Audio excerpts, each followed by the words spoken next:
Muy buena. Bueno, en primer lugar, muchas gracias por la invitación, por venir aquí al taller, al Colea. Y me encanta que sea una ermita porque me siento como en Londres, en Copenhague, que en la ermita, en la iglesia se utilizan hay bares, hay restaurantes, hay bibliotecas y de todo. Y me encanta este entorno, me gusta muchísimo.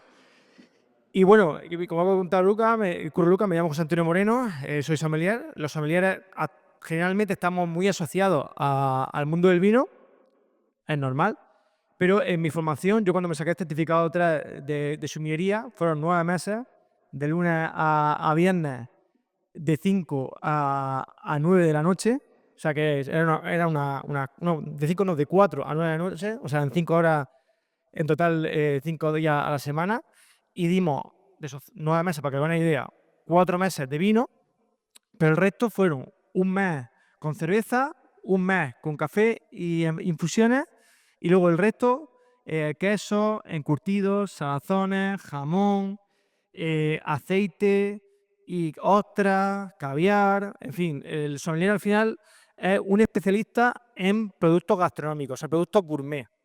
Entonces, pues como tal, no, digamos que tocamos muchas ramas de la gastronomía.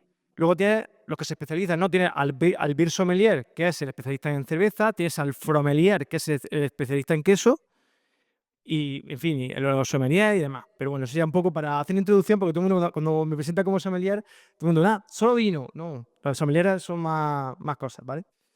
Bueno, yo en este caso, en el restaurante tenemos un menú de degustación con maridaje. Entonces, estoy muy acostumbrado a hacer maridajes y os voy a explicar un poco cómo hacemos esos maridajes. No siempre son con vino 100%. Nosotros hemos hecho maridajes combinando también cervezas, combinando coctelería. Incluso ahora quiero hacer a uno con sake, porque hace poco me saqué el wine set 2 de sake. Fue uno de los 7 primeros de España en tener el wine set de sake y quiero hacer cositas con sake también en el restaurante. Entonces, pues para ir un poco. Quiero decir que es muy abierto, el tema del maridaje es muy abierto. Vale, el tema de queso de cabra, por eso, sobre todo en la zona de Levante, ¿no? En la zona montañosa se da mucho. Y como sabéis muy bien, pues tiene diferentes texturas. Conforme lo vas dejando más maduración, se va adquiriendo mucho más dureza y los aromas se van volviendo mucho más hacia tonos tostados, también hacia la parte más de frutos secos. Y en cambio, la parte cremosa se nota mucho más la parte láctica, ¿no? Más cercana a la leche. Va teniendo esa pequeña evolución. Entonces, eso dependiendo en la fase de evolución que tenga el queso, evidentemente la miel y las cervezas que se utilicen van a ser diferentes. Antes, de hecho, alguien no me acuerdo quién ha hecho un comentario con el tema de la IPA, que tiene razón, las IPA son cervezas que tienen mucho cuerpo y claro, para tener equilibrio, necesitan un alimento que le iguale, ¿no? Por ejemplo, que el queso madurado en ese aspecto. Bueno, en cuanto a los sabores de la miel, es verdad que hay muchísimos, porque al final los sabores de la miel, que me corrija aquí la apicultura, que sabe muchísimo más que yo, depende mucho de dónde esté situada la colmena, ¿no? Si está situada en una zona con muchas flores, pues cogerá aromas de esas flores.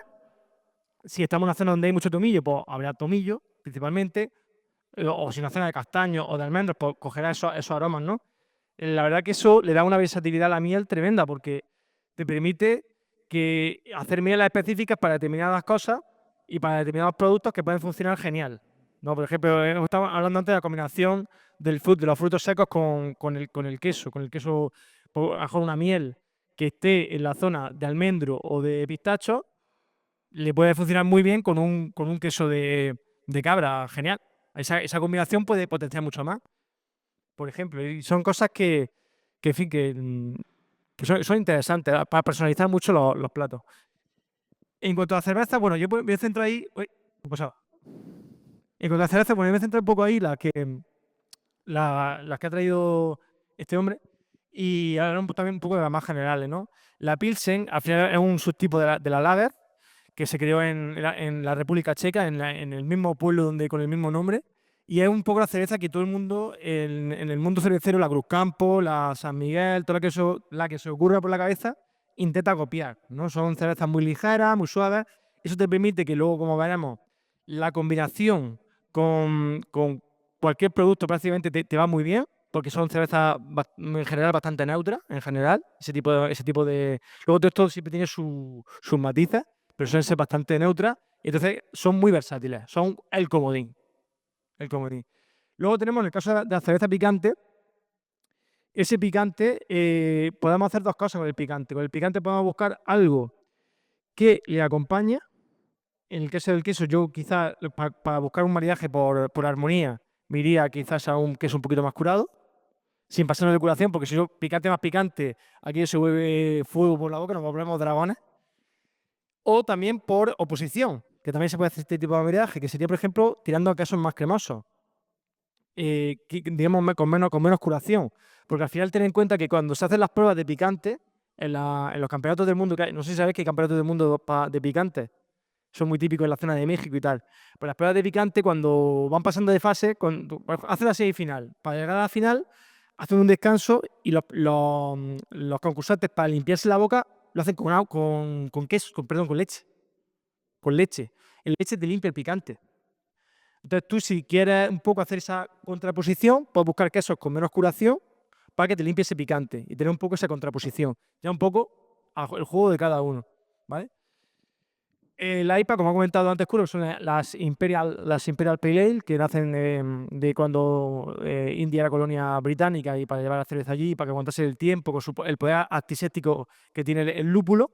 Son cervezas generalmente con bastante cuerpo. Son cervezas que la gente que está acostumbrado a este tipo, a las Pilsen, a las Lager, no suele gustarle, ¿vale? Al público en general, ese cuerpo, esa potencia no suele gustarle, porque ese amargor no es para todo el mundo. Tiene que tener ya. La gente, digamos, que le gusta el mundo de la cerveza, son cervezas para cerveceros, en general, la IPA.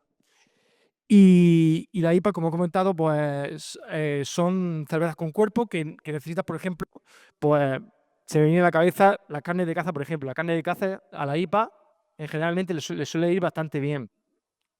Incluso, fíjate, ya yéndome al pescado, algún atún también, con cierta, por ejemplo, algún tataki con soja, tal, también le va a ir bastante bien, va a quedar una buena combinación.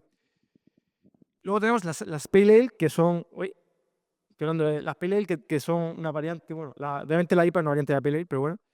La Pale Ale, que también es de la zona, estoy también del Reino Unido, son un poquito más de cuerpo más ligero, entonces suelen tener algo menos de lúpulo y también algo menos de amargor también, menos IBU.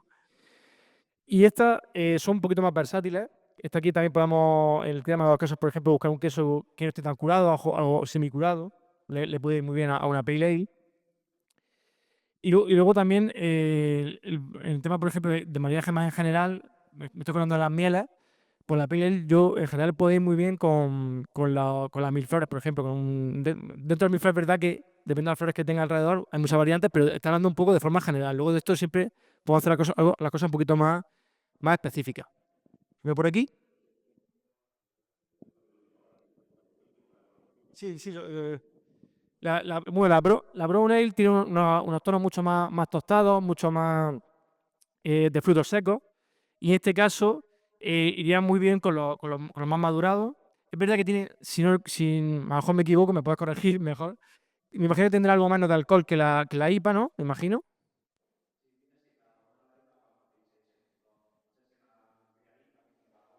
Claro, suele tener algo menos el alcohol es algo más ligero, aunque de Ibus tiene que andar más o menos parecido el de Ibus, ¿no? Claro, sí, sí, tienes que estar más cerca de la lager, entiendo, de la Brown Ale. ¿Qué estilo Stout o Porter? Más o menos, más parecido, más Porter que Stout, ¿no? Americana. Ah, vale, ok. Vale. Ya más o menos tengo la. Sí, más o menos sería como una. Sí, como una Porter, vale, sí. Más ligera que una Stout, vale, sí. Sí, entonces nos iríamos. Y claro, le iría muy bien los frutos secos, le da parte esa ahumada, pero también tiene ligero, con lo cual ahí podemos jugar también con un queso un poquito más ligero. Y en cuanto a las mieles, claro, si es una zona que tenga mieles con una zona de frutos secos, es decir, con almendras y pistache y demás, también tiene que ir bastante bien. Bueno, el principio de maridaje.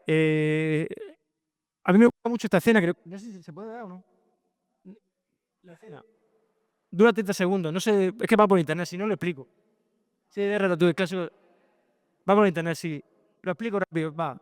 Esta escena me imagino que la he visto todo el mundo de Ratatouille, que es cuando llega el crítico astronómico se sienta, prueba el ratatouille, que es un plato típico de Francia, parecido un poquito así a la fita nuestra, pero bueno, su pequeña variante.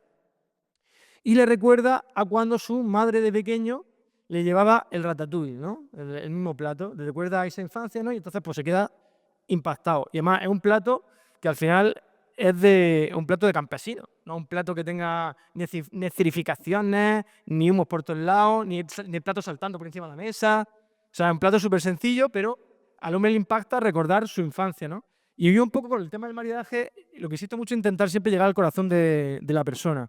Por eso yo cuando llego al restaurante le intento hablarlo un poco con el comensal, a ver un poco de qué zona hay, o bueno, intentar ver un poco, e intentar crear esa conexión muchas veces a la hora de aconsejar, tanto en comida como en bebida, para poder crear esa conexión, porque al final esas conexiones emocionales son mucho más fuertes que todo lo que que todo lo que va a venir detrás. Todo lo que voy a contar ahora que estamos hablando de acidez, de amargor y demás, las texturas y demás, esa conexión emocional es mucho más fuerte que eso, ¿vale? Porque la otra cosa que voy a decir os va a impactar un poco, pero no hay nada peor en maridaje que un vino tinto con un queso curado. No hay nada peor. Porque el queso curado te opaca totalmente el vino tinto. No sé si he escuchado la frase esa, que no te la den con queso, ¿vale? Viene de ahí. Porque un vino malo le pones queso y está buenísimo. Te lo pago completamente. Y es un maridaje súper clásico, pero claro, hay mucha gente que cuando llega al restaurante es que esto lo hacía con mi padre, es que esto lo hacía con mi abuelo y tal. Entonces, claro, ya tiene esa parte emocional que aunque teóricamente no es bueno, desde el punto de vista, digamos, técnico o químico, desde el punto de vista emocional sí lo tiene. Entonces, para mí, pesa más eso que esto, pero no sé si me entendéis un poco por dónde voy. Y al final, lo que intentamos un poco todos es que el que coma, el que se alimente, aparte de disfrutar del alimento, que también te reconforte, te llene un poco el alma, ¿no? Y te recuerda a veces incluso momentos del pasado, evidentemente si son felices mejor, la verdad. Si son felices mejor. Y un poco lo que tenemos que intentar nosotros en nuestra labor como sommelier y en vuestro caso como productores también. Los interactores de sabor y textura, aquí tenemos los sabores, como he comentado antes muy en curro, tenemos 5. Tenemos el dulzor, el amargor, la acidez, el salado y el umami. Son los 5 sabores. Hay cierto debate sobre si hay un sexto sabor y tal, pero bueno, oficialmente ahora mismo todavía hay 5, ¿no? Todavía no hay un sexto sabor, aunque se está debatiendo. Pero bueno. Entonces, dentro de esos 5 sabores, los productos, por ejemplo, el queso, parece mentira, pero tiene umami, por ejemplo, que es un producto, que es un sabor que no todo el mundo identifica, pero de lo que habéis comentado tiene umami. Por ejemplo, también el umami se encuentra también en el jamón, que ha comentado antes. El jamón ibérico de dieta también tiene umami. Los vinos de Jerez tienen umami, por ejemplo, también. O sea, que es un sabor que está presente en la gastronomía española, aunque no tenía nombre, ¿vale? Esto es una cosa digamos que el introductor del umami en España, corrígeme, fue Ferran Adrià, digamos, el gran introductor, digamos, como concepto. Que fue el primer poco el que lo introdujo aquí en España, porque el umami al final siempre ha existido.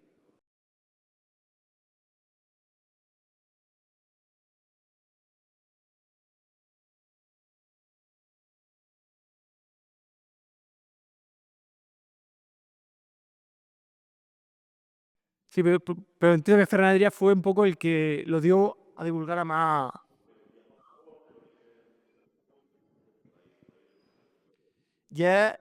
Y no os perdáis el umami porque para mí es el sabor más poderoso. Porque lo que hace cuando vosotros ponéis un buen jamón y lo que hace que esa parte que no os sacia de comer más y comer más y comer más, eso es umami. Cuando vosotros probáis las patatas estas fritas de bolsa que no podéis parar, eso es umami. Y eso la industria lo sabe. La industria lo sabe y utiliza mucho el glutamato, el famoso glutamato, eso es umami. El glutamato en sí no es tóxico, no es tóxico. El problema del glutamato es que como no te sacia, pues no puedes parar tu cerebro, no te permite, ¿vale? Va un poco por ahí. El tema del umami se habla, o sea, cada vez se habla más en España de eso, pero que no lo perdáis de vista, el tema de ese sabor, ¿vale? Y bueno, lo importante es sobre todo tener un equilibrio de los 5 sabores, de que no sobresalga ninguno. Intentar tener ese equilibrio cuando hagamos las combinaciones. Y la textura, porque bueno, el tema de la textura Sí, es verdad, a mí bastante me ocurre del tema del libro este de Food Pairing, ¿no? Que ese libro solo lo utilizamos en el restaurante para hacer platos.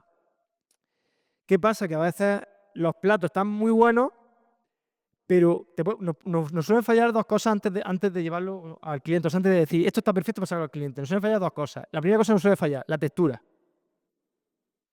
La textura a veces no es la correcta, está en buena combinación, pero a lo mejor el cliente dice, esto... A mí me pasó hace un tiempo que traje un saque que tenía dentro en formato, ¿cómo decirlo? Como de gelatina, tenía melocotón y estaba buenísimo. Yo le avisaba al comensal que tenía melocotón y tal dentro, pero el comensal cuando lo probaba se encontraba el melocotón con la textura esa, digamos, gelatinosa, y había gente que le encantaba y otros que decían, mira, no. Entonces la textura parece mentira, pero es muy, muy importante. Y luego, a ti te pasa con el tema de la cerveza, que la textura te afecta mucho, por ejemplo, con las cervezas que son muy poco clarificadas, es decir, que tienen mucho pozo, que tienen mucho, ¿cómo se dice la palabra exacta? Sí, exactamente. Exactamente, no es la palabra. Que a veces puedes notar algún pequeño trozo en la boca y hay gente que si no está acostumbrada, pues les puede sonar un poco que sí como... Sobre todo la gente que esté más acostumbrada a las cervezas industriales que están súper limpitas y tal, que muchas de ellas parecen como agua, cuando pasan, ¿no? Como agua literalmente en todo, vamos, que no es ni sabor ni nada, que te lo bebes y no, te da igual, te da igual. Claro, te metes una cerveza que tiene ya su cierto pozo y tal, pues, tía, el tema de textura tiene su importancia. Y nosotros, bueno, la segunda parte de los platos es el tema de la presentación, que también os comentado antes. El tema de la presentación, a lo mejor encuentra textura y tal, pero la presentación, como vemos por los ojos, también es importante, ¿vale? Todo ese tema. Pasamos por aquí. Bueno, aquí personas que ya hemos estado hablando un poco de esto, que como siempre me adelanto las presentaciones, dale caña. Y bueno, algunos ejemplos maridajes que ya hemos comentado, por ejemplo, la miel de azahar con la Pilsen. Las Pilsen, evidentemente, son cervezas, como he contado antes, muy neutras. Te va a permitir que esa miel de azahar, el toque de azahar, esté muy bien, o sea, esté presente. La Pilsen es verdad que generalmente, hombre, también hay Pilsen y Pilsen, pero en general, como suelen ser cervezas bastante neutras, lo que le pongas le va a ir bien y además tu producto, tu miel, tu queso le va a estar genial. O sea, va a sobresalir y no te va a desentonar. Y aparte, lo bueno que tiene la cerveza es que como tiene gas, te limpia el paladar. La burbuja te limpia el paladar. Y eso a las cervezas más neutras te permite que te mariden muy bien con todo. Para limpiarte el paladar, maridan muy bien con todo. Incluso, por ejemplo, los productos más complicados de maridar, como son la alcachofa, el puerro, que eso tiene mucho tanino, son alimentos que tienen tanino. Claro, a veces combinarlo con ciertas cosas es complicado, pero en la cerveza, como te permite, la Pilsen sobre todo, te permite esa limpieza con el gas, pues va perfecto. Eso va perfecto. Luego, el queso de cabra madura con la miel de castaño. Como comentaba antes, la IPA tiene ese punto de fruto seco que, por tanto, le va a ir muy bien con una miel de castaño, porque te va a recordar a ese fruto seco.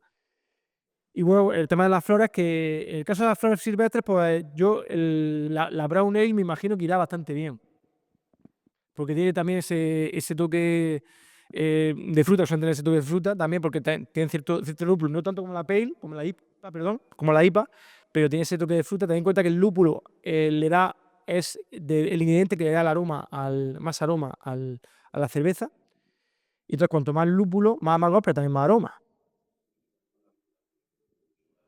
Y el chocolate también, sí, porque la brown ale, esa parte tostada y tal, le tiene que ir genial al chocolate.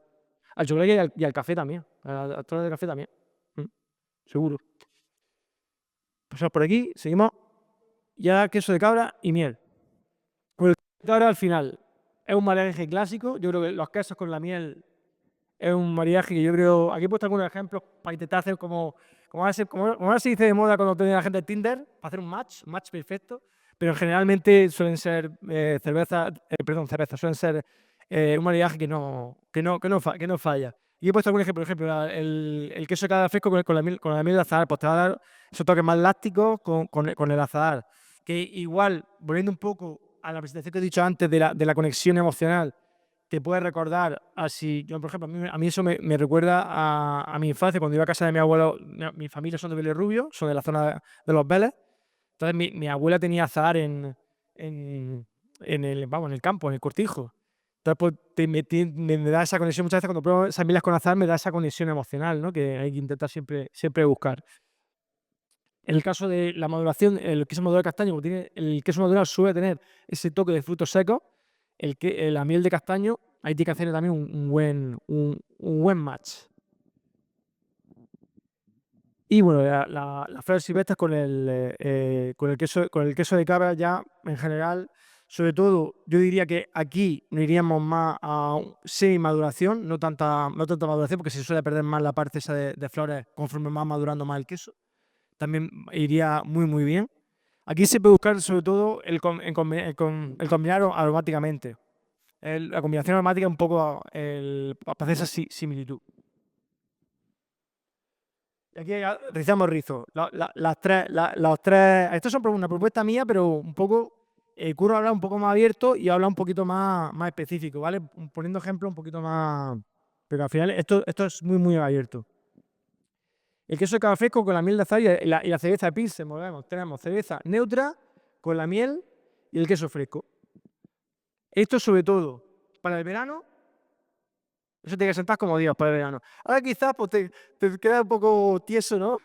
Aquí sobre todo yo que vengo de Vera, que estamos a temperatura un poquito más alta, pero es verdad que es una combinación que al principio, por ejemplo, para desayunar en verano te refresca un montón y siempre es que las aromas a flores, ten en cuenta que también están asociados a ciertos momentos climáticos, ¿no? Las flores siempre a la primavera y a la primavera sobre todo, con lo cual son estaciones mucho más cálidas. O, por ejemplo, en el siguiente que tenemos, el siguiente, la cabra madurada, la miel de flores silvestres de la Pale Ale, los aromas esos tostados siempre nos van a asociar mucho más al invierno. Por ejemplo, eso me pasa mucho en el restaurante, pero la cerveza es igual. Yo creo que una Pale Ale o una IPA, sobre todo la IPA, es mucho más fácil de beber en invierno, pues tiene más grado alcohólico y más fuerza, que en verano. En verano siempre nos vamos a ir a una Pilsen, a una Lager, porque son mucho más ligeras, mucho más livianas. De hecho, no sé si sabéis que hay una cerveza que se llama, perdón mi alemán, ¿vale? Franziskaner, perdón si hay alguien alemán, pero Franziskaner, ¿vale? Que es de la zona de Baviera. Es una cerveza que durante la cuaresma bebían los franciscanos y los franciscanos durante los 40 días no bebían, o sea, no comían nada, solamente bebían esa cerveza, solo, durante 40 días, solo, bebían cerveza. Tenían prohibido, llegaban a los 40 días vivos, sí. Así que imaginaros la contundencia de esa cerveza. O sea, para que te alimente, imaginaros la contundencia que tiene la cerveza. Entonces, un tipo de cerveza que yo pienso que es más entre comillas, de invierno, ¿no? En todo aromáticamente y en todo, que en verano que siempre buscamos las cosas más ligeras. Porque en verano, culinariamente hablando, por ejemplo, un potaje en agosto, un 15 de agosto, lo veis vosotros fácil de comer. Pero ahora, por ejemplo, un potaje ahora mismo a mí me entra como Dios. Entra, vamos, pero directo. Entonces, en el tema del maridaje también es importante. Y bueno, ya está, yo tampoco voy a esperar mucho más. Muchísimas gracias por vuestra atención y ahora vamos a la práctica, lo importante, ¿no?